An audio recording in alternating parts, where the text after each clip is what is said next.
Welcome back, class. I'm Mr. Teacher with the SAT Math video guide, and today we will be starting a new section, Test 2, section number 8. Last time we finished up with section 5, and so we're going to start fresh with easier problems for the first couple videos and maybe harder problems in the last couple videos. So let's start with number 1, which says, if a film takes 90 minutes to show, what fraction of the film is completed 15 minutes after it begins?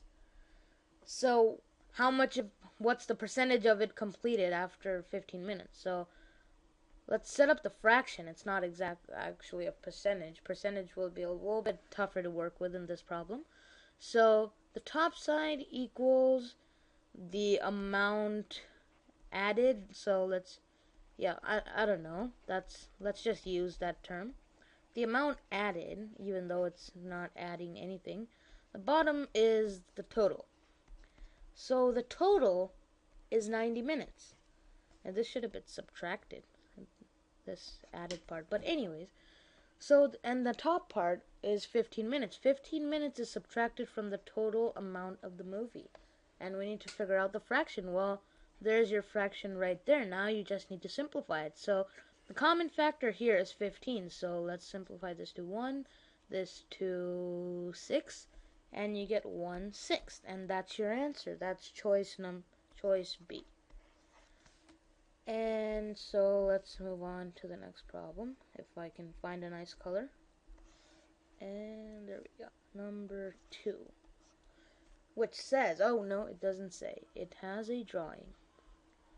It has a triangle, like so,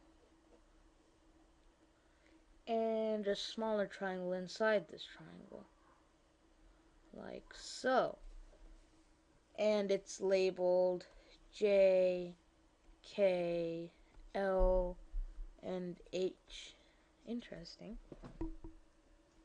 Okay, so the question says, in triangle HJK above, angle JHK is a right angle. Which of the following length is greatest? So they told us angle JHK is a right angle. So let's label that there. And they asked which length is the greatest. So A is HJ, B is HK, C is HL, D is JK, and E is JL. So, how are we going to figure this out? Well, there's a very vital rule of right triangles, and this problem involves the hypotenuse and legs of the triangle, or rather their properties.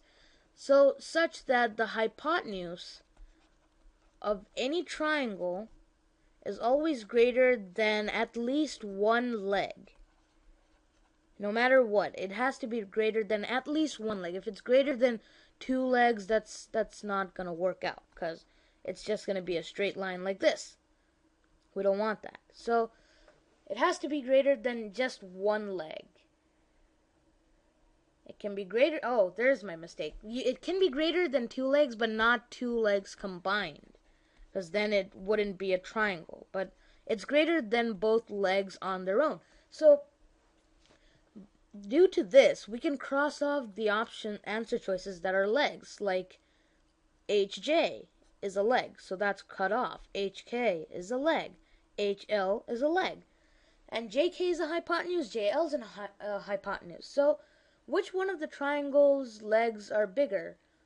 Triangle JHL or triangle JHK? Well, the legs of triangle JHK, because let's put random numbers here. HL is 2, LK is 3, JH is 4 maybe. So the hypotenuse JL is going to be Alright guys, so apparently the recording cut off, and I'm not sure where it cut off, so I'm just going to start explaining a little bit more. I believe we were at the numbers, so we labeled our diagram. And so which triangle is going to be bigger now? At least the hypotenuse. Well, it's going to be hypotenuse JK, because if it was hypotenuse JL, the square root of 4 squared plus 2 squared, that's less than the square root of 4 squared plus 5 squared, which is the length of JK, because it's part of this huge triangle.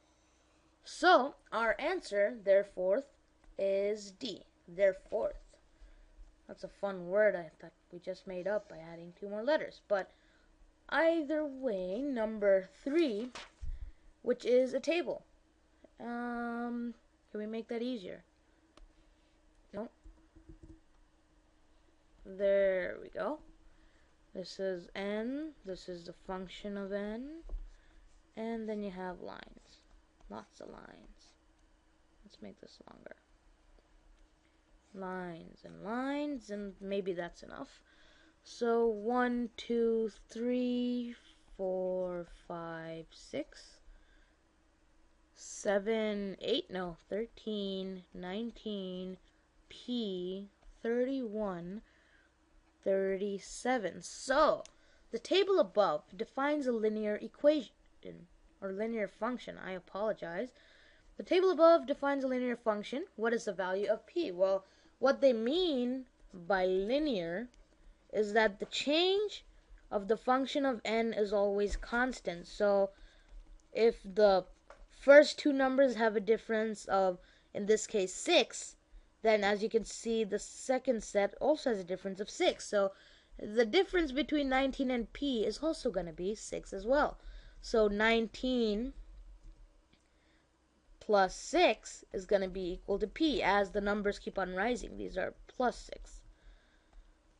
So we find out that 25 is equal to P, and that's our answer, which is choice C. I believe. Yes, it is. So now let's move on to number 4, which says, Charlie has built houses for 5 years less than twice as long as Mally has. If Mally has built houses for n years, which of the following expressions represents the number of years that Charlie has built houses? So in these types of problems, you need to work backwards. All the way. Anyways, so you need to work backwards because you're setting up an equation and it's really confusing. So if Mally has built houses for n years, Mally has built houses for n years. And Charlie has built houses for 5 less than twice of Mally's time, so twice n. And 5 less than twice n translates to 2n minus 5. So the question is, which of the following represents the number of years that Charlie has built houses? Well, it's choice C, which looks exactly like what we just wrote. So pretty simple still. Let's move on to number 5. And let me draw this really quickly. Let me just take this time to say that I'm glad that YouTube is now allowing me to post videos for longer than 15 minutes, so I'm not worried if it extends to about that much amount. So, I mean, it's great to learn all the time. So this is equal A, this point is P, that is B, that is C, that is D. So,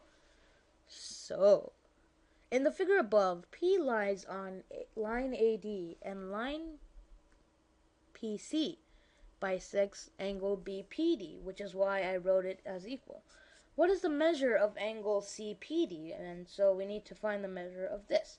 Well, if line CP bisects angle BPD, then we know that this one and this one are equal, which is the meaning of bisector. And now let's look at another thing, that line AD is a straight line. So the angles on this top part are going to equal to 180. Excuse me. The weather's not good. So the total is going to be 180 degrees. And if you subtract 80 from that, you will get 100 degrees, which is the measurement of angle BPD, which is equal to 100 degrees. Now, line CP bisects angle BPD, so now we just need to divide 100 by 2, and we get 50. So each one of these is equal to 50. And therefore, our answer is 50 since we're looking for angle CPD. And that's choice B. So I'm not going to try and squeeze any other problem into this video. I hope this helped you with your preparation, and I will see you in the next video. A surprise coming really soon. You guys will get to see what it is. I'm not going to say it now. So I'll see you in the next video.